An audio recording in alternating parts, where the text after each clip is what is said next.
So Natalie is walking around. She's going to bring you the microphone if you've got any questions. If you raise your hand and if you could say your name and where you're from. Hello, I'm Samantha Breen. I'm AHP Directorate Manager for Manchester Foundation Trust. It was just picking up on the question that was posed before about the AHPs being included in the clinical hours per patient per day.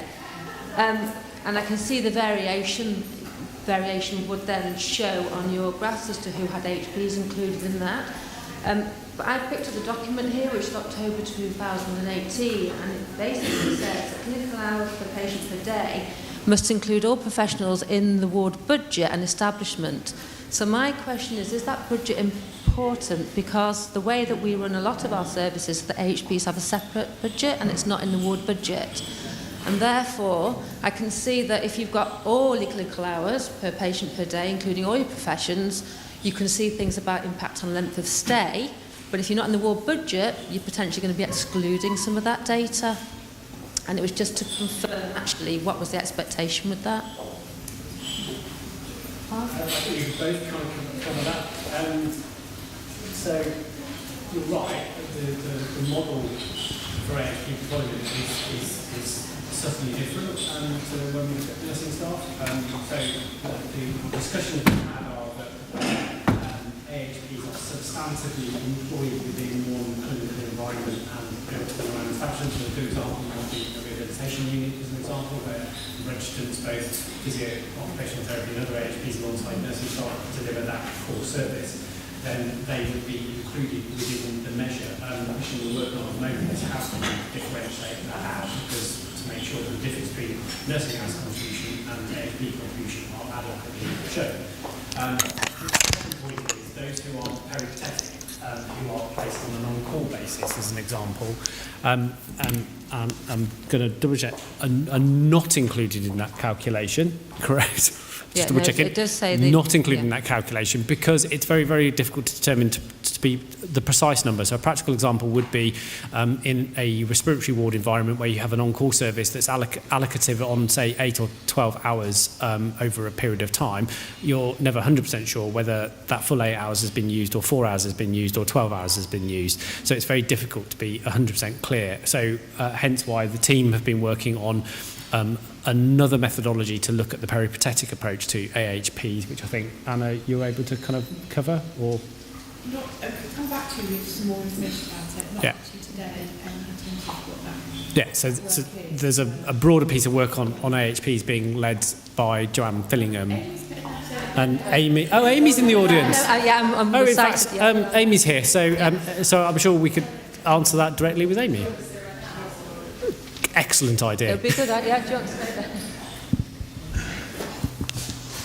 It's just really building on your comment, Mark, and your, Samantha, is that for peripatetic AHP staff who are not a part of the budget for the ward, CHPPD is not a metric that measures the deployment for AHPs, but there is a trialling of a metric in the development called clinical hours to contact, which is a similar methodological use. Ilesh has been very involved in that, but it is being piloted at the moment to have a similar metric that reflects that different deployment.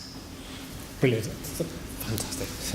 Thanks for Amy. I understand the peripatetic part of it, but what about the staff the HP staff that are on the ward, or that speciality, the whole part of the working day?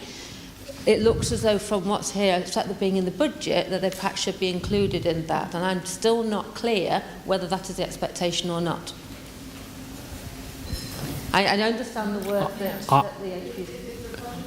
I'm confused because I thought. Okay, so that's very few. Have we got any HP managers in the room here? Are yours attached to the budget in the ward? Is anybody AHPs on the ward budget? So there's very few. I suspect that's why you've got very few. I think so. In some cases, what we do is we decide what is our establishment requirement for the ward. Then the ward manager decides what the skill mix of that ward team should be. The ward system may decide that her skill mix will include some allied health professionals. In that case, they're part of the care hours per patient day. It's how the ward manager has decided their skill mix best meets the needs of their patients. If they are the allied health professionals that are not part of that establishment setting for the ward, then they're the clinical hours per contact that Amy has talked about.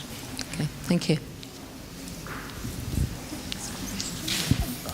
So I think the point I was trying to make earlier during the presentation was when you're looking at that, the line graph of whether organisations are under the national mean for care hours per patient day or not, is there will be skewing of the data depending on whether those arrangements are in place. And that was the point I was trying to make. I understand the difference. We've looked at the guidance.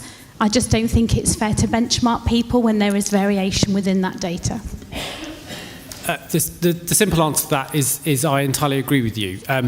So one of the reasons why we have a period of at least 8 weeks prior to publication is to work directly with organisations to understand why there are differences within some of the methods. So we still have some organisations who unfortunately create a problem with the calculation, which means that we have some organisations that present 300 hours per patient day. In some environments, clearly the calculation's kind of gone wrong, so there's due diligence check.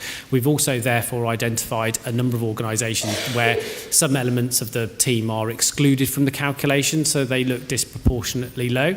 So there is a trim effect that happens. So where we've got significant outliers, they are taken outside the calculations associated with the benchmarking until they can be resolved, to make sure that they are relevant. And one of the reasons why we're developing the effective ranges is, again, to give people a clear view, because the tool is there not to say that you must reach a specific number.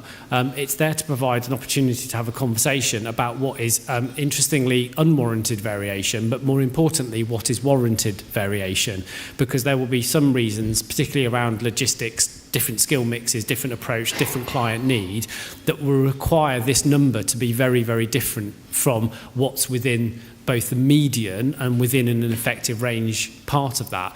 So, and I have this conversation with people up and down the country all the time, that there is no magic number to hit. What this does tell you, because the ability for Model Hospital to be able to look at your peer group, and therefore is to prompt a conversation to look at warranted and unwarranted variation. The one we're looking at in gynecology is a really good example, that the effective range in gynecology is relatively tight in terms of the number of care hours per patient days within those environments. But we know some specialist units who do more advanced cancer treatments, as an example, and have different configurations of their services, have a much higher number. Now, that for me is, in both cases, warranted a variation from a mean, but it hasn't involved a conversation at the local level to look at other benchmark opportunities to do that, whereas we've got some organisations that maybe aren't putting in enough resource to that, and this provides an opportunity for them to look at other types of unit to see what strategies they may need to employ. But there are sometimes some counting anomalies within the data that the team pick up on and deal with the individual organisation to identify why the variation has occurred in terms of the upload data, which is the approach we take. Okay. I'm Annette Perkis, I'm Head of Therapies at Southampton University Hospital, and I've got a thing about Model Hospital, sorry. I think it's a great idea, but we're not comparing things like with like. So, for example, I have no headroom in my budget. So if I'm being compared with another hospital that's headroom in its budget, I've got no idea, because that isn't documented anywhere. The other issue we have is we run a 7-day service across the whole of the hospital. Other hospitals will run a 5-day service, but a 7-day service in orthopaedics, or they won't offer a weekend service at all, whereas we do on-call 7 days a week across the whole year, across the whole hospital. There's nothing to separate out outpatients and inpatients, so if you just look at my staffing, that doesn't actually tell you what I've got on the ward compared to other spaces on the wards. And also the issue we have with ESR coding is that all of my therapy staff, and we're not unusual in this, are actually therapy staff as in OT and physio, but for ESR purposes I have to code them as either an OT or a physio, and so it doesn't accurately reflect what I've got, because it either makes my OTs look like I've got a lot of them, or it makes my physios like I've got a lot of them. The only way to get around that is to have double assignments, which is crazy. So although I can see where the model hospital is going and how useful it can be, at the moment the data really isn't fairly benchmarked. I'm just going to hand over to Alesh for some of the technical stuff around the data sources, but essentially we're playing back the data that you send us, and we do appreciate that you've got some challenges with some of the ESR codings and the staff between AHPs, but we do have an AHP lead for productivity, Ros, and obviously she works with Amy, so that sort of stuff is quite useful to feed back into the development of it. So whether or not, Amy, there's an opportunity to have some sort of AHP user sort of group around what is working and not working within the model hospital would be quite a useful vehicle, I think, for yourself to try to, outside of here, to go through some of the issues that you're having. I just wanted to pick up on what, going around this data, because this is one of the big things that comes up, is particularly around some of the workforce stuff, and particularly around CHPPD, and it will be relevant to care hours to contact, is when you pull that, most of that data we know is being pulled from your e-rostering software. Okay, so if those templates are not up to date, and you haven't, software providers do a number of things, but one of the things that they do is that they will automatically include every person into a calculation, particularly for fill rates and particularly for CHPPD. So you have to be really savvy and make sure that you've only going to ever pull what we traditionally say are in the numbers, so to speak. So that's why, and we have had instances where people have come back to us around their CHPPD, and the root cause has been something very simple, that they've had their housekeepers, their ward clerk, included in their CHPPD calculation. So a lot of it is around, again, what we've talked about having that good governance, not just at a high level, but also at a local level, is making sure that everything is as clean as it can be. But I do appreciate that you may have some challenges around some of the ESC coding.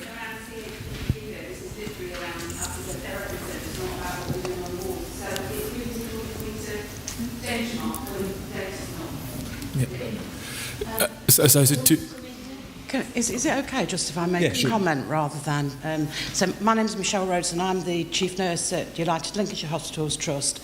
I know I've met some of you before, and I'm going to be speaking this afternoon. I've given a perspective from an organisation that is not only in quality special measures but is in financial special measures as well, and the difficulty of managing staffing in all of your environments and mine.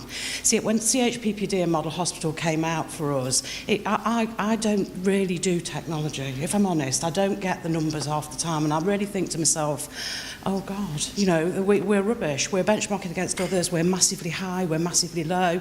This is out. That's out. But what you have to do is you have to sit down, take a deep breath with this, and actually don't look at it literally. The stuff that Lorna was saying, that others have said as well, I'm sure already, is about triangulating that information. So for me, when I look at fill rate, when I look at CHPPD, when I look at Model Hospital, I know those areas that are over have got high agency usage. I know those, or they've got sickness, or we haven't got the correct headroom, or there is a reason for that. And at the Trust Board, what the Trust Board want to know is what the reason for that is. So for all of this work that's happening, it is really, really useful. And for me, the most useful thing about it is not been to compare with any of you, but it's been to compare across our own sites and across our own organisation and our own specialties. So if we've got a high CHPPD in orthopaedics on one site, why is it much lower on the other site? They're seeing the same patient. So this is about asking yourself those questions, using the data to its, you know, the best thing for you, your staff and your patients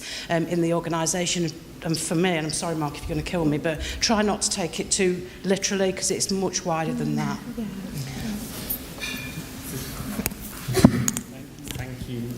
Thank you, Michelle.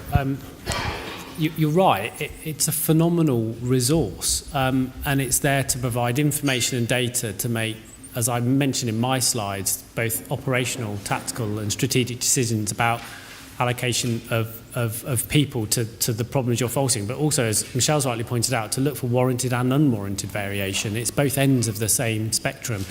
If I go back to when I was first doing planning around workforce, to get any level of this sort of data, I used to have to ring fellow chief nurses in my region. We used to have to agree, often over a glass of wine or a gin and tonic, that we would share our confidential information around benchmarking for ward level data that we could all then use in our board reports. And so, you know, we built relationships around making sure we shared that information, but that was only often in a local basis. I didn't know what my benchmark in neurosciences looked like in Liverpool or Lincoln or in London. But at least this tool does allow access to the information to be able to look at those details and still pick up the phone and still have conversations within the organisation about those kind of elements. So it's a product that is still very much being developed, and all of the feedback we're getting has refined it time and time again for it. But on the other hand, I would have loved this tool back in 2001, 2002 to be able to give some of the information and some of the assurances I would have required to give to either boards or directors or execs in relation to what was going on in different service lines. Okay, thank you.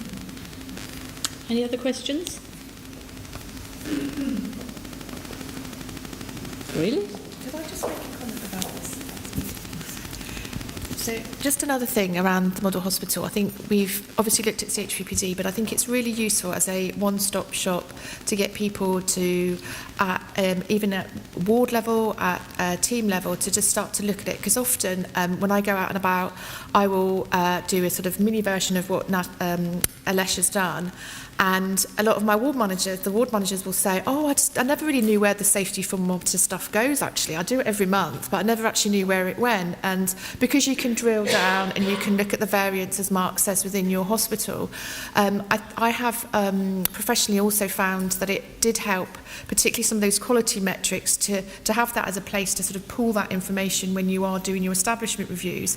And again, because it's got sort of the one-stop shop approach, you've got your family and friends there, you've got your staff survey, you've also got things like res data, which is incredibly important as well in terms of looking at our workforce, in terms of where our staff are in particular bandings.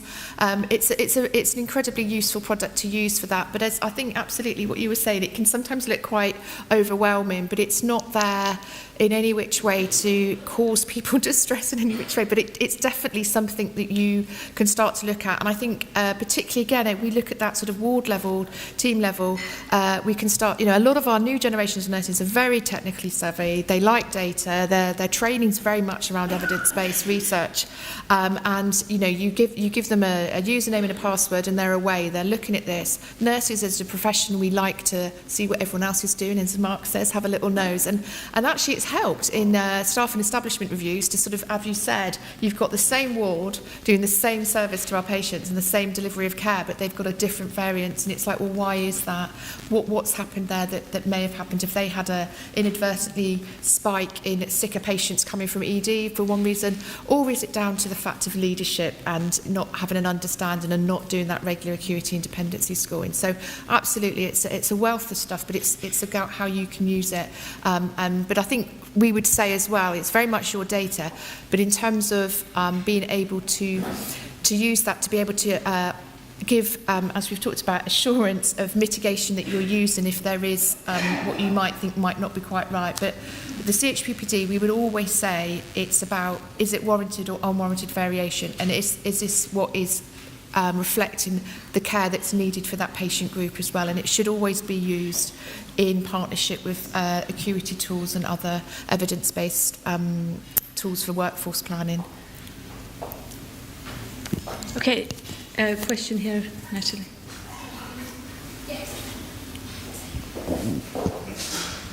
Just from a practical point of view, I know day surgery patients are supposed to be excluded because you're supposed to measure at midnight, so it naturally doesn't count them. But a number of us will have wards that are a mixture of inpatient and day surgery. And to make them separate their staffing out in terms of rosters for inpatient bit of it and rosters for day surgery is not practical, so we're not going to make them do that. But they're showing a higher care hours per patient day because their patient census numbers are lower, but the staffing levels are higher. So I just do a commentary every month saying census was taken at midnight and blah, blah, blah. And that's fine. Okay.